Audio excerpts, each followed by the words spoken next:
Hello and welcome to another episode of Two Guys and a Chainsaw. I'm Todd. And I'm Craig. Happy Thanksgiving, Todd. Happy Thanksgiving, Craig. It is that time of year again. Are you getting ready to settle down to some turkey and cranberry sauce? I will do the same thing I do every year and get together with my family and eat some really good food and appreciate almost a full week off of work. I think it's going to be a very much needed break. I'm very much looking forward to it. I can guess that. Yeah, I'm spending it with my son.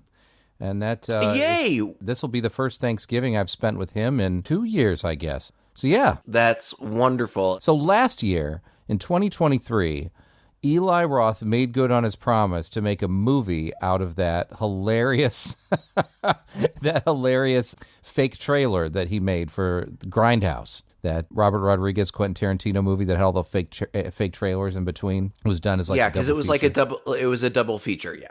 Yeah, I loved that movie, and I loved the trailers. I loved the whole concept of what they did, but I never had imagined that those those silly trailers would actually be made into movies, and yet three of them have Almost all been. of them have, yeah. It's so crazy. 3 of 5, I think, right? Uh-huh. And I know that Eli Roth almost from the get-go was like, no, we're making this movie. Apparently, he and his childhood friend had written a screenplay or a script or treatment or something for this movie, that basically a slasher movie that would take place at Thanksgiving back when they were 18. So I think they had this idea in the works for quite a while, and that provided the impetus to do it. But he took his time with it.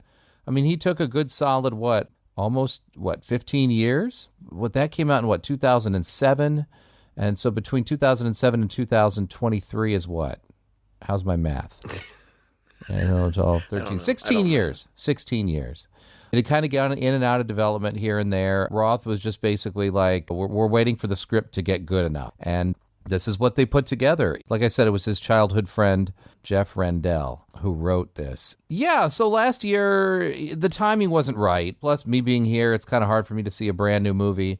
So we weren't able to do the 2023 Thanksgiving on Thanksgiving Day. Instead, we said we're going to do it next year. So here we are in 2024, and we have a movie called Thanksgiving that we can do on Thanksgiving. So it doesn't get any better than that. I was talking to Alan yesterday, and I was like, we're recording our Thanksgiving episode tomorrow. And he said, what's the movie? And I looked at him with a big shit-eating grin on my face, said, Thanksgiving.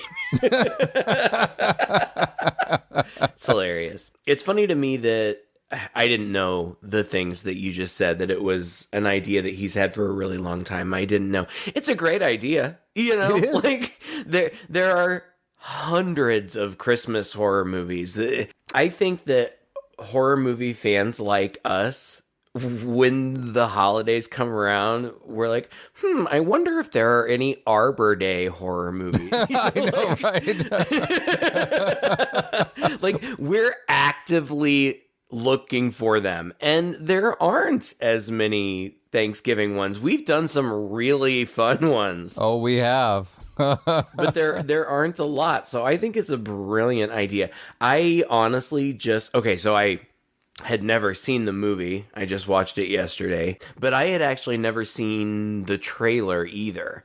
And I just watched that about 10 minutes ago. Oh, man. I will say that I enjoyed the trailer more than the movie. Oh, yeah. But I don't think they could have gone as gonzo as the trailer suggested. Yeah. For the whole time. No. I don't think they could. I don't think they could have pulled that off for an hour and a half or an hour and 45 minutes or whatever, because it was crazy. But yeah, probably Eli Roth felt a little bit responsible to including some of the details from the trailer in the movie. And some of the most shocking things from the movie are things from the trailer. Yeah. I think I'm glad that I saw the movie first, because I think I may have been a little bit let down if I had seen the trailer first. I think that I would have been expecting some like, oh, holy shit, I can't believe he's gonna make this movie. Right. This might have felt a little tame. But I did read something about that. Did you read that too? Yeah. He said the trailer that he made and that people saw was for a movie that was made in the 70s or something. I don't know. Don't fact check me. He said, let's pretend this Thanksgiving was a movie from 1980 that was so offensive that every print was destroyed, all the scripts were burned, the director disappeared, the crew members changed their names, and one person saved the trailer and uploaded it to the darkest corners of 4chan, and now it's made it out. So this is the 2023 reboot. And he said once they said that, it freed them up to, have a little more flexibility with the kind of movie they were more interested in. That's actually really clever. Yeah, it is. It is. Because I saw the trailer first, because I saw it years ago when I saw Grindhouse, and I thought it was shocking and hilarious, but it's a trailer that is very much supposed to be of this, again, early slasher era, low budget, cheap exploitation film that would show in a Grindhouse. And it's brutal like those are. It's amateurish, and it looks like a movie that could have been made back then. Yeah. Now I feel like Eli Roth, it's 2024, 2023. He's 16 years older than he was when he even made that. He's an older guy. He's made kids' movies now. So I think he's probably in a different place than he was back then. When I read that quote, it almost feels like it was like a sense of relief, like, okay, we don't have to make that movie. Because I don't feel like Eli Roth is above making a movie like that. I mean, hell, no. That's what he's known for. Cabin Fever and Hostel, they're wild, crazy, intense, gory, some may say tasteless rides. I'm happy I saw the trailer first because I was waiting for those iconic moments. I was really hoping he would include those. And then when I saw those moments coming, I was like, oh man, he's not going to really do that, is he? Those things to me were shocking when I saw them. You know what I'm saying? In the movie, as opposed to I wasn't waiting for them. So when they came, I was shocked. That makes sense. And so I wasn't as shocked, but the trailer was what shocked me. So yeah, I was glad I saw it beforehand because I liked having that anticipation, but I agree with you in your other point, and that is that I came into this expecting a different kind of movie. I really came into this expecting him to make a movie like that. And at first, I was a little disappointed that it wasn't, especially when it opens up with the whole Black Friday thing and all these kids, and they're all saying the F word every other sentence, and it's his typical kind of smarmy, goofy humor. But then, as the movie settled in and it got past the opening scene, it started to feel very familiar to me. I was like, oh, this is actually a great homage to those earlier slasher movies. Mm-hmm. I mean, I was getting vibes of any one of those that takes place in a high school, prom night. Yeah, and any masked killer. Yeah. Down to I can't remember which one it was. I want to say it was Final Exam, but I could be wrong. Or maybe it was, anyway. Valentine's Day? It reminded me of Valentine's. It reminded me a lot, yeah. Me too. But there's one in particular that was a little more giallo-like, right? Where the killer would every time a person was killed, he'd pull out a picture and cross another person off of the photo of the kids. Yeah, I don't know. Pieces, I don't know. Something but I know like that. Right, I know what you're talking about. It did to me also feel like, hey, this is an old school slasher. That's what he's doing. And it's good. I enjoyed that part of it. And I also want to say, I don't know really a whole lot about Eli Roth as a person. And maybe that's smart of him, What I do know about him is that he makes entertaining movies, and he's kind of hit or miss. We've reviewed at least one of his movies, The Green Inferno, that we didn't like. No. But I don't think it was poorly made. I just didn't like it. I actually think that Eli Roth is a good filmmaker. I think he's talented. Yeah. I think from the very beginning, from Cabin Fever, he very quickly kind of got a signature style. Also. Mm-hmm. Quentin Tarantino supported him very early in his career and produced some of his earlier stuff. And you can tell why they became good friends is because they both seem to have similar sensibilities, They're both very interested in witty, fun dialogue, kind of taking things to extremes, but also being kind of tongue-in-cheek about it. They love referencing old movies. I bet those two get together and geek out like crazy over old horror and action movies and things like that. And so, like, as Quentin Tarantino has sort of a signature style you can recognize right off the bat, I feel like when I pop in an Eli Roth movie, I'm always going to get that. And maybe when he kind of goes off the rails a little bit is when he slips into less comfortable territory, and that's when things become a little more miss than hit. You know, I know that his most recent action movie, Borderlands, was hilariously panned. Yeah, I don't know. I'm not an expert. I'm just a viewer. And the movies that I've watched of his, I feel like he's got an eye. I don't know. His movies are they're well shot. They just look good. Yeah. Even those movies like Cabin Fever, there are moments in that movie that are forever imprinted on my mind that I will never forget. When that girl goes to shave her legs and she shaves her skin off. Yes. That will go hopefully to heaven with me because I will never forget it. I'll never forget it. That image of that girl from Welcome to the Dollhouse. I can't think of her name. Heather something. When she's hanging in Hostel 2. Oh, when yes. she's hanging upside down and weeping and begging, and her throat gets cut and bleeds down over that woman in a tub. I will never forget that. Dementia will not take that from me. I'm glad these are the things Whatever that you will cling to as whatever it takes. as you're dying. Yeah, we got to all have something to hold on to. We literally watched Hostel 2 yesterday. Are you shitting me? That's hilarious. I am not kidding you. Yeah. It was kind of cool because it reminded me. I was like, yeah, this is him. And this is what I kind of enjoy about him. He feels young and fresh, you know? His dialogue and the situations, they feel young and fresh. They also feel like, I mean, the word fresh, I'm picking very specifically because even though these are, you know, how many horror movies are really groundbreaking? Right. But his always feel different. I think he knows how to write teenagers. He knows how to write fun, witty dialogue. I think he knows how to be tongue-in-cheek about it. Yeah. Yeah. He gets it. Like, I get that this is cliche. I get that. But I don't know. Fresh is an interesting word because I did find this. I mean, this is a traditional slasher. And that's one of the things that I like about it. It's holiday themed. It's a masked killer. There's a backstory. Ultimately, there's a motive, but there's just this person going around killing people. I also love, and this is, you know, it doesn't apply across the board, but everybody involved, like all the victims, are tied to the backstory. Yeah. I like that. Like, it's giving me everything I want from what it's supposed to be. Yeah. Now, like, saying that makes it sound like I'm giving this movie a glowing endorsement. The truth of the matter is, there were so many characters. Yeah.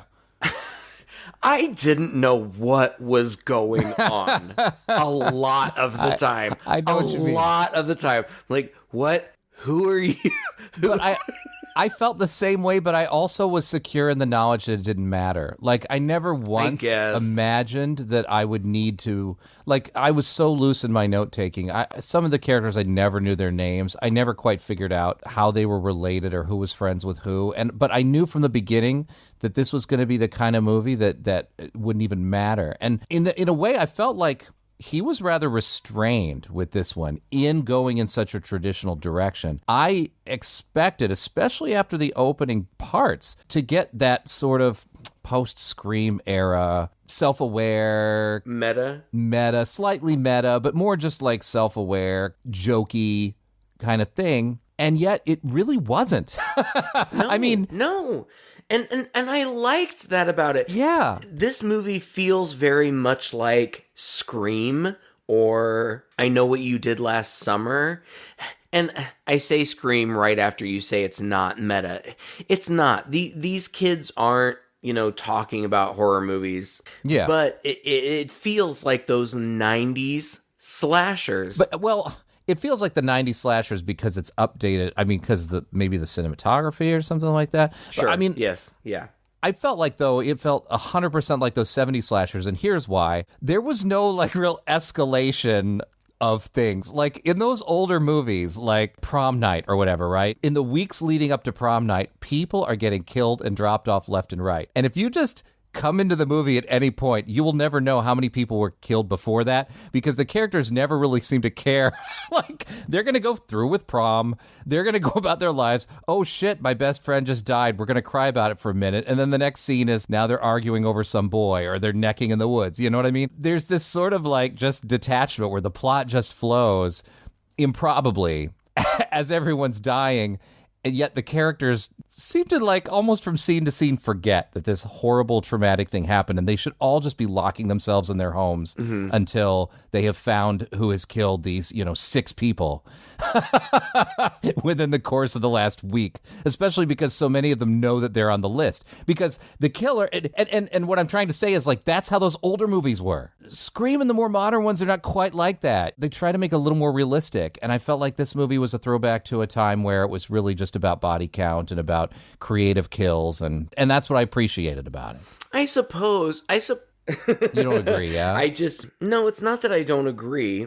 It's just that I see so many similarities with those 90s ones because I feel like the big mystery is who is it? Right. Who is it? Right. There is a backstory. That's why it reminds me so much of, like, I Know What You Did Last Summer. Like, everything's tied together. And I felt like I kind of knew that from the beginning because it's projected. Like the killer is taunting them with phone calls and videos and screen. Like, it's projected to me that there's a clear motive. This isn't just Jason killing kids because they there's a reason. That's why it feels a little more like the slashers, like The Burning and that era, the 1981 era, sure. where there was a clear motive. Like, it would always be some guy who got wronged, who came back,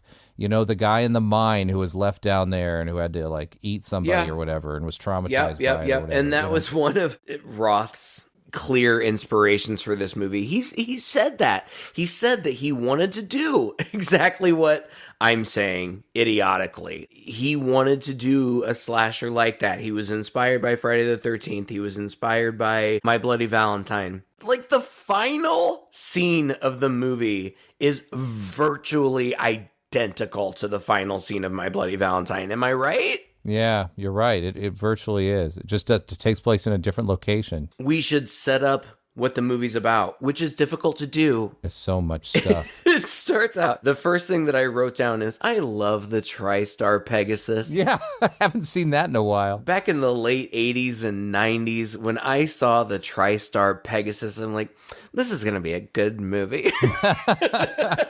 You've said that before, yeah. I love it so much. You're going to carry that with you into dementia as well, aren't you? I hope so.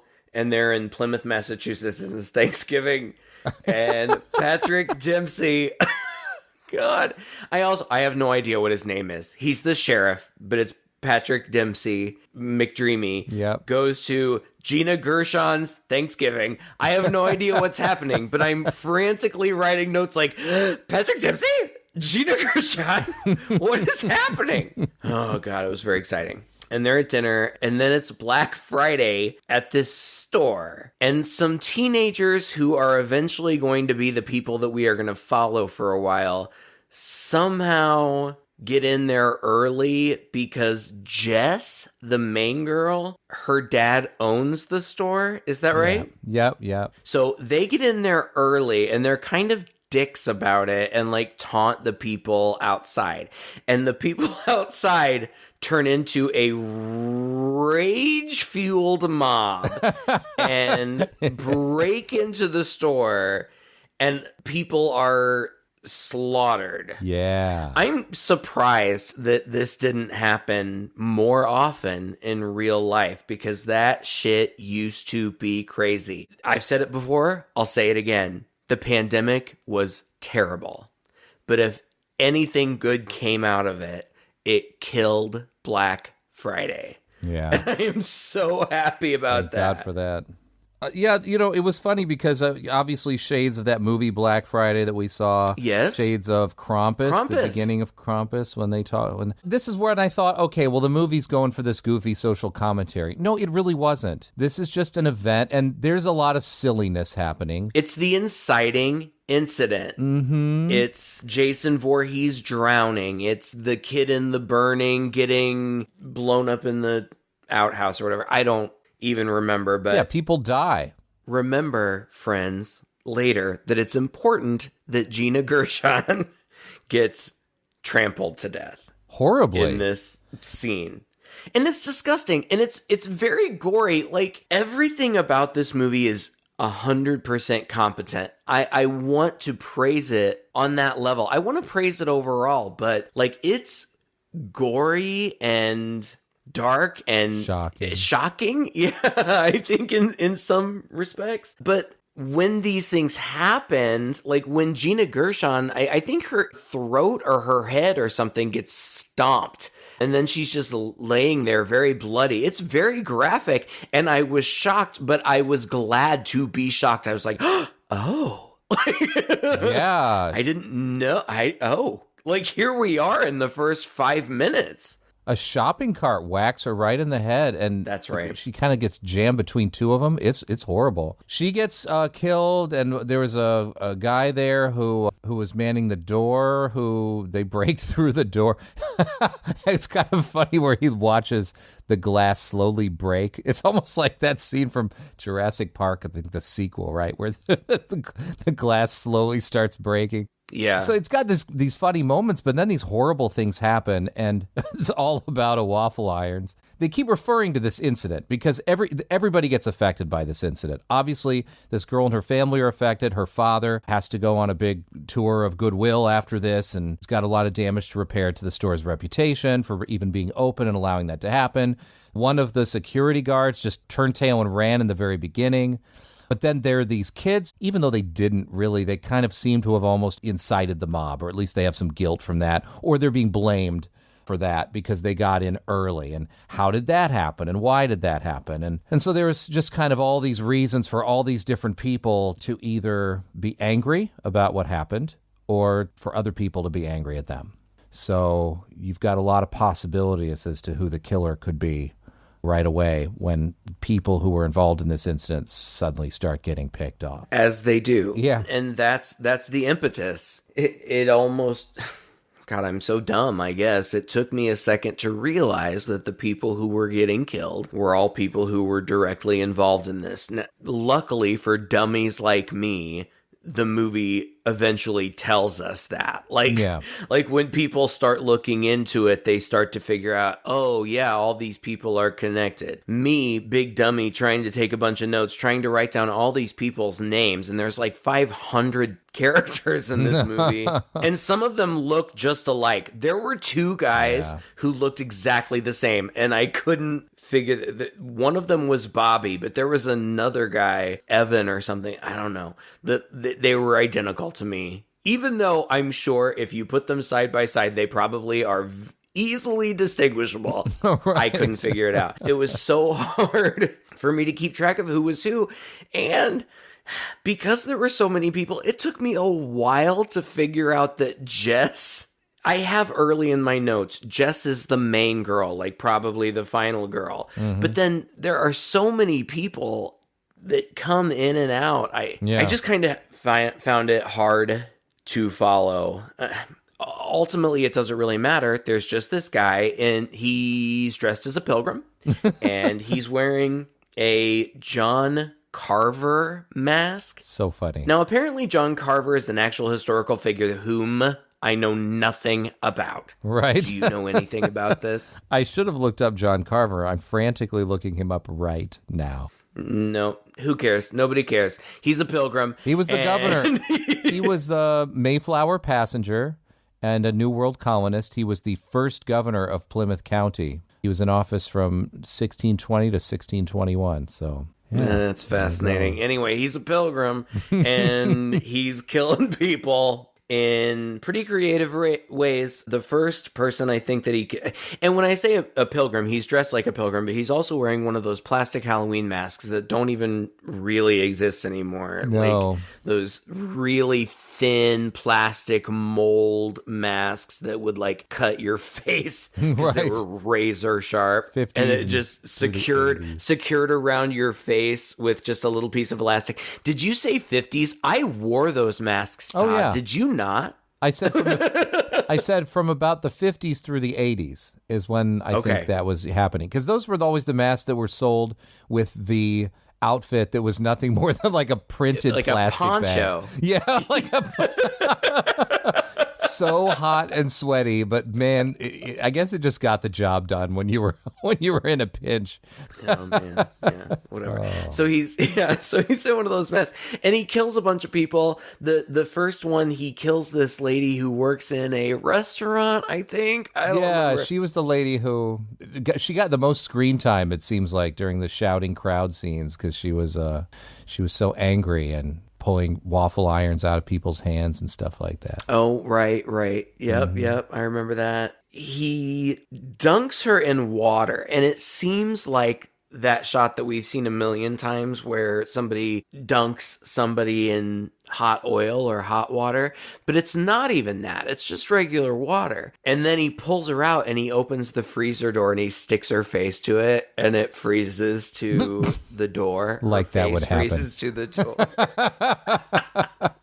It's so dumb. I don't know, but I thought that was really clever. I actually thought that that may have been my favorite kill. And there are other good kills that you may have to recount, because this is where things get fuzzy for me. The whole middle of the movie, I was just really kind of confused. I didn't know what was happening. Yeah. Well, the way she finally gets it, because she manages to peel her face away and half of the skin comes with it, but she runs outside and dives into a dumpster just as the killer is driving a truck into the dumpster, and somehow that manages to bisect her so that her legs fall off. And it's really gross, but really creative. And then the killer sticks the legs over the star in the right, it's called the right mart or whatever like that. And there's like a star in the logo and whatever, way up high.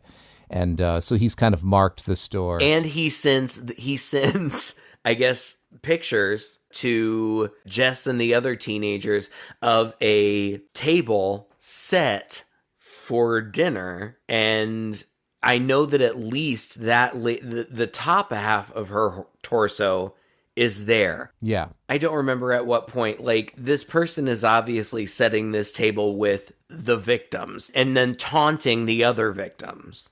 That was sort of the throwback, element updated to modern times. The killer has an Instagram account, basically, that he's obscured through several cell phones and some kind of technology. So they can't track him down, but he is able to post taunting photos, and he's got the Thanksgiving table set. And then later on, they notice that their place names set at each spot. Mm-hmm. And then we, every now and then, not often enough, I thought, because like I said, in those earlier movies, after another person dies, you'll get this nice close-up from the killer's point of view as he crosses another person off of his, list, or scratches someone's face out of the photo or whatnot. But yeah, every now and then we get to see him setting up a torso next to the table, or putting someone's head on a plate next to their own nameplate and things like that. Yeah, and it's classic slasher. It's a little bit giallo, I would say. There's a lot of focus on these black gloves. It's all a mystery of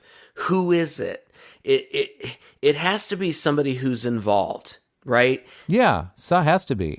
And there's some red herrings. There are a million red herrings. Everybody's a red herring, I feel like. We're basically following Jess, so you know it can't be her, but there are boys all around her. There's her new boyfriend, who nobody really likes but her, but they kind of tolerate him. There's her old boyfriend who was involved and filmed the whole thing, but he was like the star baseball player and he got injured, and after this happened, he just disappeared and they don't know where he is. And again, all red herrings, basically. Right. But meanwhile, you've got this masked, gloved person.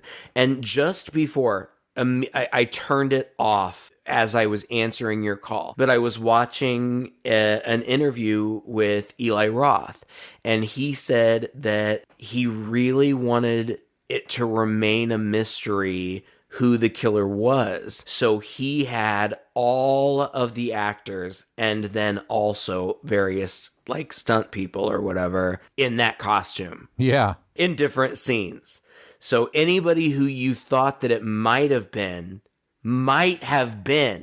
in that costume at some point. That's easy, you know? Yeah. But it's kind of cheating, but okay.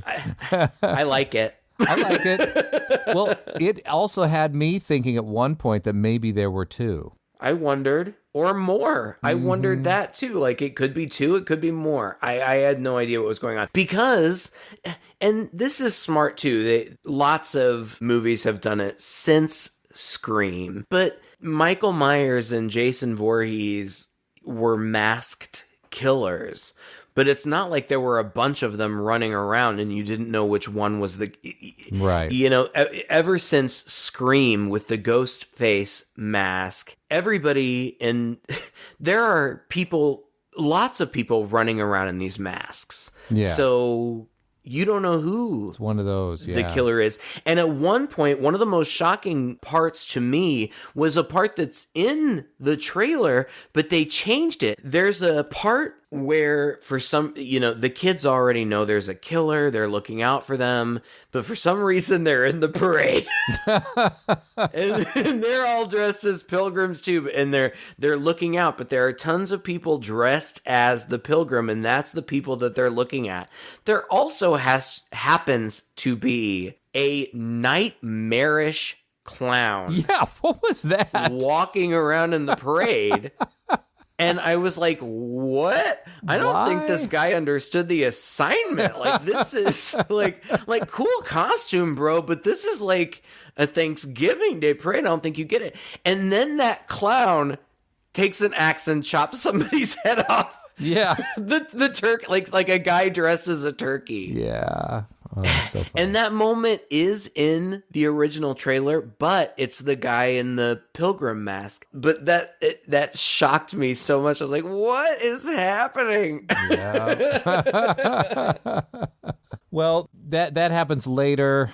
Other people die. The store security guy who had run off comes home, and I think after the woman is found dead, he decides he needs to get out of Dodge with his cat. He has this cute little cat, and he's putting his things together, and of course something's missing, and so he's looking for it. Senses someone's in the house, and he's right. This guy comes out from, I think, under the table and stabs him with one of those electric carvers, which was kind of cute. Oh, that scene was really funny because like he heard somebody in the house, and so like he was walking around and he said something like, "Show yourself! I'm a security guard. I kill people every fucking day." But then he gets chopped up with an electric carver, and it's very gruesome. The scene is also funny because for part of it, he's talking to his cat. Yes. And he asks the cat, he's like, "Where is it, buddy?" And the cat, like, does a take to the side. And it turns out that that's not even really where the person is. But my favorite bit of trivia that I read about this was that Eli Roth said that the cat actor was so good. Like, that cat would just do anything that it was told to do. It was apparently the cat that was in the Pet Sematary remake. And I remember reading about that movie and reading the trainer talked about how amazing that cat was. But I also liked, and I like cats, and I know you like cats too. I love cats. What was it? I lost what I was going to say. He nicknamed the cat Leonardo DiCaprio. Yes. That's hilarious. What I was going to say was he also wanted to answer the question, what happens to the pet? And honestly, that is a question that I have asked myself when I watch these movies. You guys are so weird. I have never once asked that question. What's going to happen to them? Todd, you had cats. I did. If somebody had come and slaughtered you, I mean, your cats would have eaten you, but then what happens after that? Right. Probably to go take a nap for a while is what they do. Oh, God, that would be my first concern. My first concern. I don't have kids. I get it. You have an actual human kid. Oh, God. All right. No, I hear you. So the killer, as he's walking out, pauses, turns around, and looks back at the cat before he puts some food in his bowl so the cat can eat as he's walking out the door. I thought that was hilarious. Thank you.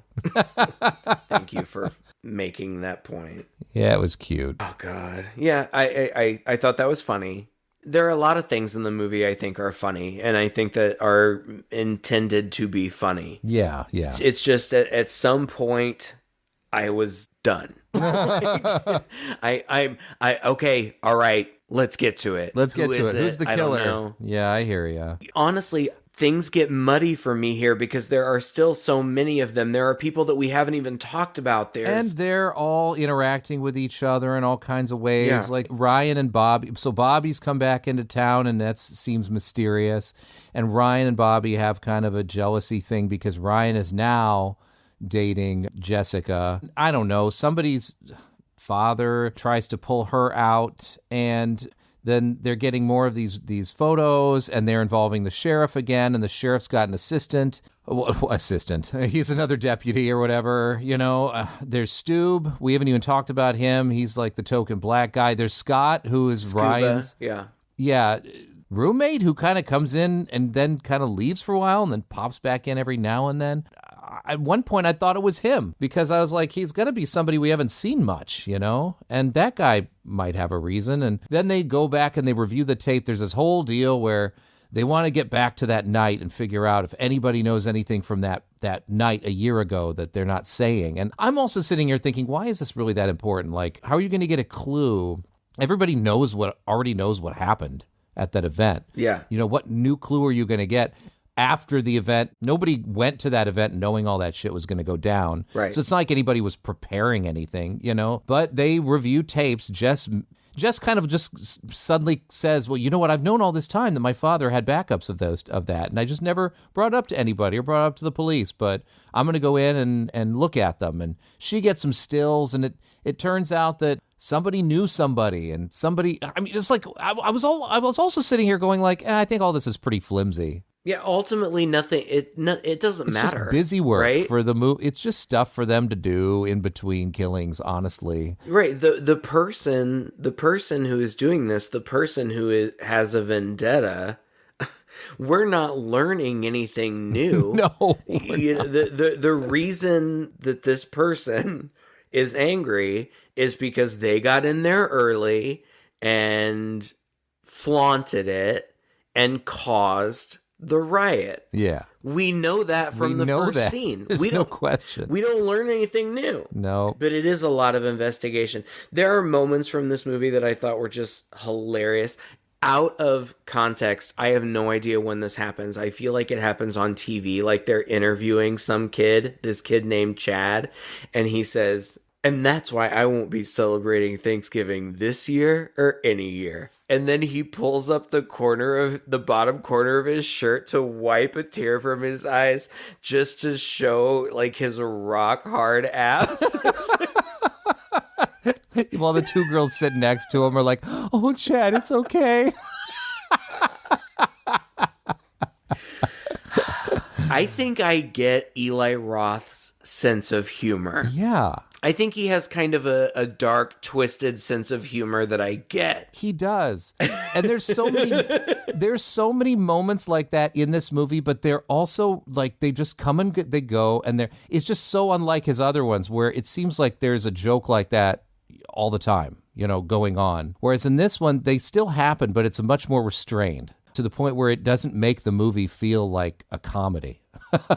like his other movies kind of do. I mean, even Hostel, to a certain extent, there are moments where it just kind of just becomes comedy. And this movie never really felt that way, which is, again, why I thought it was such a great homage to those older movies, while still giving him a little bit of his own particular style and updating it a little bit. Some of the big things, like things from the trailer, like, I don't remember how it happens. Like, the killer just gets people when he needs people. Yeah. At some point, I feel like he gets a bunch of them. At the school. They're all tied up around, and maybe at some point they're all tied up around the table or whatever. Well, that's at the end, yeah. Toward the end. The stepmom, he gets the stepmom at some point. Oh, God. She wakes up on a table, like, surrounded by potatoes and carrots and shit.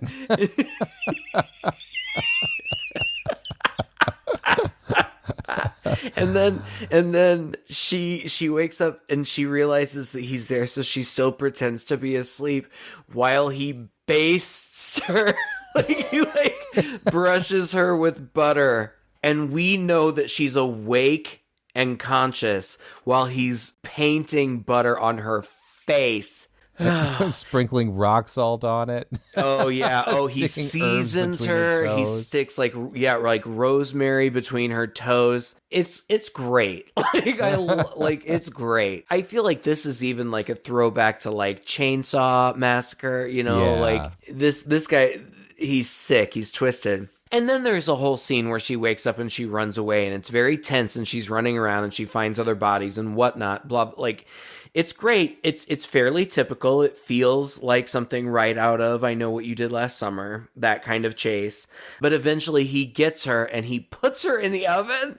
Where does this oven exist? Oh, I know, right? It's like I guess it must be the biggest pizza oven in the world, because her whole body fits in there. And he turns it on and she starts to freak out because like the burners start to glow. But then he opens the oven door and reaches in and stabs her with something and then closes the door again. And it's one of those turkey thermometers.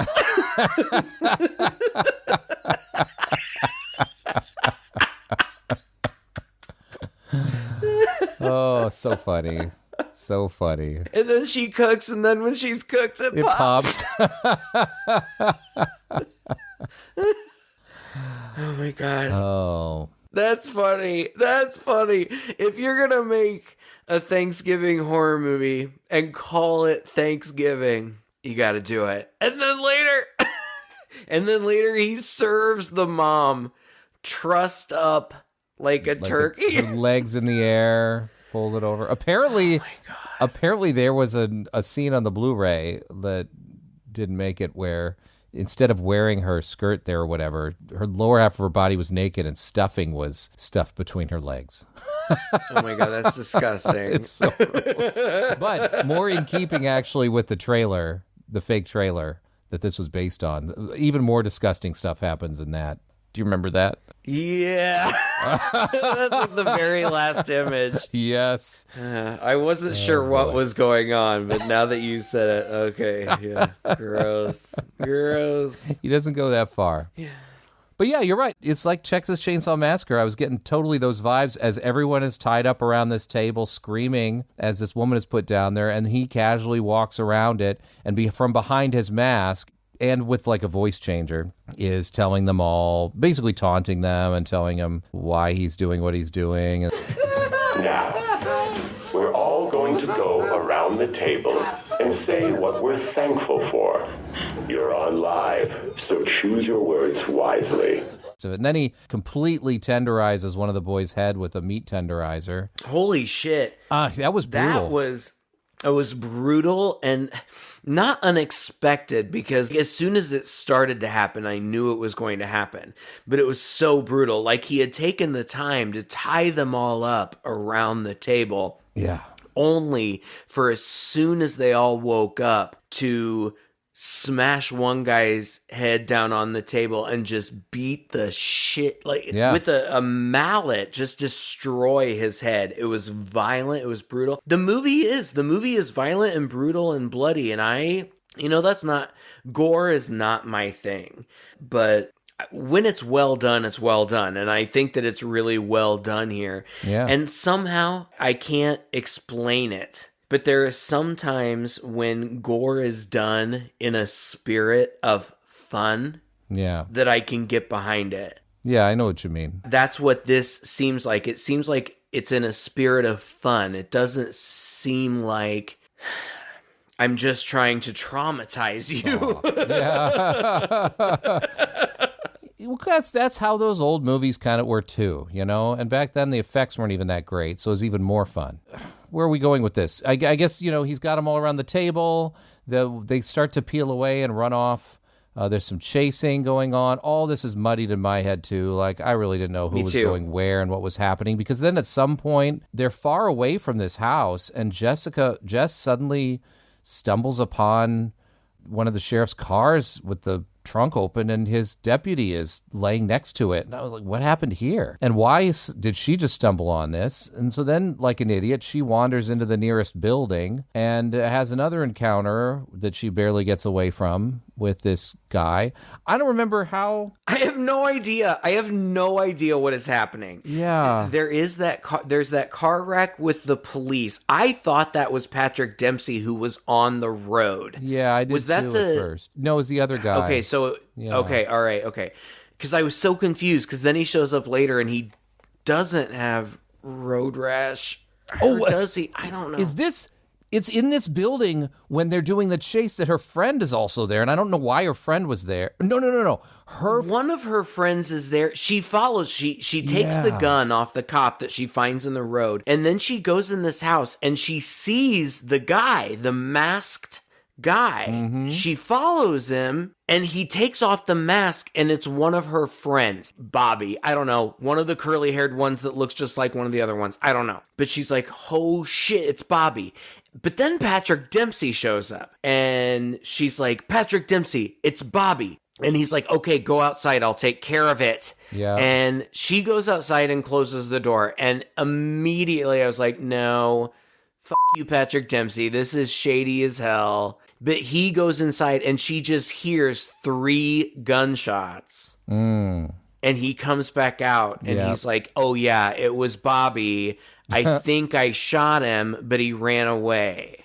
And now okay, now we know what's going down. I felt like it was a little clumsy, and I also felt like the reveal, she's just a big dum-dum up until now, but then she's sitting, like, everything's, I don't know, Patrick Dempsey comes in and, like, everything's fine, I don't know, everything's fine, I need to go away for a second so you can have a revelation, I'll be right back. Right. She's just sitting there, and she looks at her pants, she's picking burrs off of her pants. And then she just flashes back to a million things. And I guess it's when he comes back in and she sees that he also has burrs on his pants and shoes. Yeah. She flashes back to a million things. And the thing that she flashes back to are him saying, like, I've needed you all along. I never could have done it without you. And I guess we're to believe that that's true, because he finally does come back, and she's a big dum-dum and can't just play it cool, and totally blows her cover, and he's like, oh, I guess now I have to kill you. Yeah. I don't know what he needed her for. I'm not really sure what she did that helped him in any way. He could have just I guess, like, she was just his liaison and letting him know where people were gonna be. That was clumsy. I don't know. I called it, by the way. I called it halfway through the movie. I was like, it's got to be him. I didn't. And the motive is that he was fucking Gina Gershon, and he was in love with her, even though she was married to the Rite Aid store owner or something. I don't know. But she was pregnant, and she got killed in that Black Friday disaster, and that's why he's after everybody. All right, fine. I mean, that was the first scene in the movie, really, was him coming up to the door and her opening it. And I was like, oh, they had a look, they had a moment. And so when I was going back, especially when they pointed out, oh, well, maybe somebody's mad that guy, got trampled by the door. I thought, well, who else got killed there? Well, it was that woman. And I thought, oh, yeah, it's not her husband because he's barely been around. So it must have been this guy was in love with her. Maybe that's what it was. I did not. I was like, Patrick Dempsey? Gina Gershon? I was just shocked that they were both in it. That they were even My question to you is, why is it that when he realizes that she has figured it out, why does he turn into Robert De Niro? What do you mean? Todd, didn't his accent entirely change? I mean, I'm surely not making this up. I feel like he talked in a certain way throughout the whole movie. And then as soon as she figured it out, he's like, "You talking to me? You talking to me?" He had a bit of that accent through the whole movie, though. Maybe it was just a little more intensified at that point. I thought it was interesting because the whole accent was not something I normally hear out of his mouth. But I was reading through the trivia, and apparently that's his actual way, his original Eastern, New England accent that he had to suppress when he got started in acting. And part of why he was excited to do the movie was that he could just kind of let it go. So maybe he got very into that scene and decided to really let it go. I don't know. Shout out to Patrick Dempsey. What a cool guy. I really guy. like Patrick Dempsey. I know, right? I've liked him for a long, long, long time. Ever since Can't Buy Me Love? Is that what you're going to say? Uh-huh. Can't Buy Me Love. That movie where he was like a gigolo pizza boy. Liked that movie. He looks the same, Good too. guy. That guy doesn't age. Yeah. It's kind of amazing. Handsome guy. Good for you, Patrick Dempsey. And good for you for maintaining a career. And, he's popping up in horror stuff. He was in one of those Scream movies recently. Anyway, great. Whatever. He's the killer. So then he chases her around and other stuff happens. And they're filling up a giant inflatable turkey that he doesn't notice, and some of them are running away. I don't even remember who's with her at this point. Like, I feel like Scuba and Gabby, and I don't even know who these people are, but some of the people who are left are with her and are helping her get away, and they're running away. Yeah. And she loads a musket, which she had shown us that she could do earlier in the movie. She looks at, and McDreamy is chasing her, and he says, McDreamy. but he's standing in front of this giant turkey that's inflating behind him, and he says, Sorry, Jessica! This year, there will be no leftovers!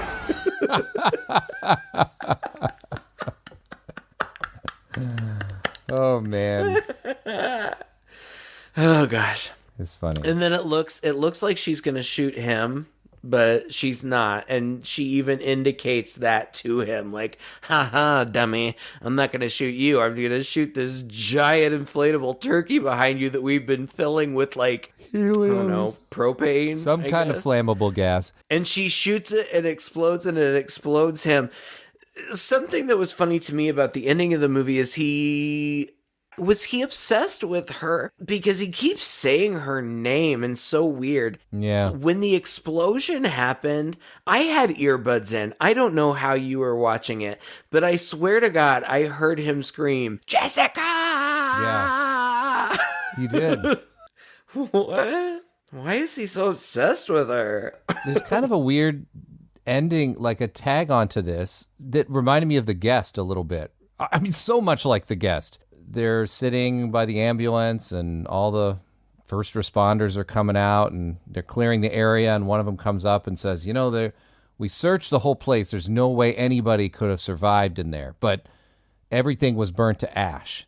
But then implied in that is that they never could find his body, right? They just assume it was all burned up. And then she kind of in her head thinks she sees a guy walking out. No, she does see a guy. She sees a guy, but she kind of in her head imagines it might be him. And maybe it is supposed to be him because they're going to do a sequel. But I mentioned that at the beginning when we started talking. I said the end is almost exactly the same as My Bloody Valentine. Yeah. I think that happens at the end of My Bloody Valentine, he just too. runs skipping down the mine. Ooh, happy Valentine's Day. No, we see somebody come, like everything's over, everything's okay, but we see somebody coming out of the mine who is in a mask. Like you don't know who's behind that. Oh, well, you're talking about the second one, about the remake. I'm talking about the first one. Remember where he literally is skipping away down the mine going, Happy Valentine's Day, woo-wee. But they can't get to him because half of the mine's caved in. I don't remember that. I don't know. Like, overall, I watch it on... Hello, friends, horror lovers. You're looking for something to watch on Thanksgiving with your significant other or your adolescent teenager kid or your friends who love horror movies and you're in the Thanksgiving spirit. Yep, watch it. Is it amazing? No. It's not amazing, but it's really not bad. It's not bad. I don't know that I'll ever feel the need to watch it again. This isn't going to be, for me, something that like, oh shit, like, yeah, I'm going to watch this every Thanksgiving from now on. But I do think that Roth accomplished what he was going for. I think he was going for an old school slasher. Yeah. I think like us, he's like, let's make this a holiday movie. Why not? And it is. I mean, it is Thanksgiving. Yeah. Through and through. And I love that about it. And that's why I definitely say, yeah, check it out. I don't want to set the bar too high. I don't want you to go into it thinking that it's going to be amazing, because I personally don't think it's amazing, but I did enjoy it. I mean, I literally enjoyed it as much as I enjoy watching those older slasher movies, and that says something. I mean, as far as I'm concerned, you just throw it on the pile. And that's fair. You know, I'm not going to go rewatch any of those either. But I have fond memories from them, and I really enjoyed watching them. Maybe I'll go back and watch, like, The Burning or Final Exam or something one more time, or Pieces or something like that. But generally, no. You know, but I loved them. I loved them in the moment. They delivered exactly what I was looking for. And part of what I enjoyed about it was its formula, its sort of predictability and its unpredictability, and the fact that there was like a mystery to it. You know, you're guessing. Sure. And that's more fun. Like, you know, those slasher films are in a bit of a different category than, like you said earlier, like the Friday the 13th and the Freddy ones. You know, there's no mystery involved in those movies. And that style of slasher movie where it's just some supernatural killer. We know who he is. Oh, it's Michael Myers, right? Mm-hmm. These always had the big whodunit aspect to it and all the red herrings, and I really enjoyed that part of it, you know? So, yeah, no, and plus with the really shocking, really gory, brutal kills, gosh, that scene with the girl on the frickin' table saw, Jesus. Oh my God. Right after she had been stabbed in the ears with corncob holders. He had a lot of fun trying to come up with these unique kills. It's fun. That's another thing that those horror movies did, you know. That's why you watch the sleepaway camp movies. What weird way are people going to be murdered in? And so, yeah, I enjoyed it. I thought it was fun. And like you said, perfectly fine. Nothing super outstanding about it, but very solid. And I'm glad I watched it. I had a good time. Me too. I just wanted to say this, you know, this is our Thanksgiving episode. And in the spirit of Thanksgiving, I want to thank a lot of people. I want to thank everybody who listens all the time, regardless of where you find us. I want to thank the patrons who support us in a different way and who we get to have some really cool interactions with. And Todd, I want to thank you for doing all the work that you do. And just for all of you, and Todd, you especially, thank you for being somebody that I can just talk to and be with and trust. And this to me, all of this, the podcast, the Patreon stuff, it's a wonderful escape to a happy place. So thanks. I appreciate it. Thank you, all of you.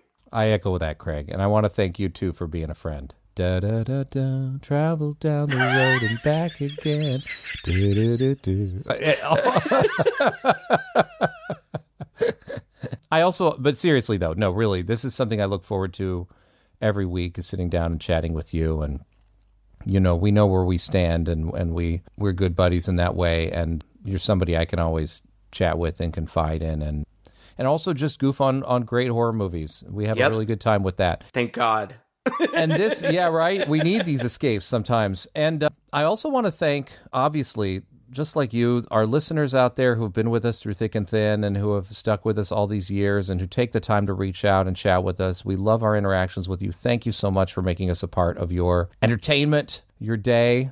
There's a lot of stuff you can do with your time, and the fact that you're interested in hearing us gab back and forth is very humbling, and just thank you for that. Thank you for giving us a reason to keep doing it. Yeah. Also, I really want to thank the people who have joined us on our podcast this year. You know, we've had a few more guests on than we normally had before, and those have turned out to be really wonderful experiences. Yep. But I want to thank you guys as well for taking the time to come on and share your love of horror with us in the audience as well. There will be more of that to come.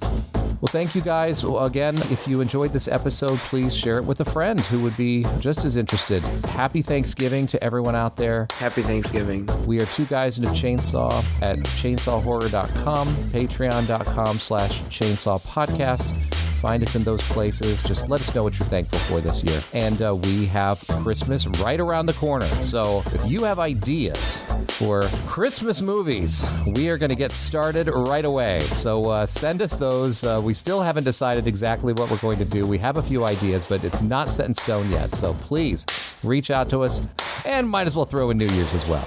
Until next time, I'm Todd. And I'm Craig. With Two Guys and a Chainsaw.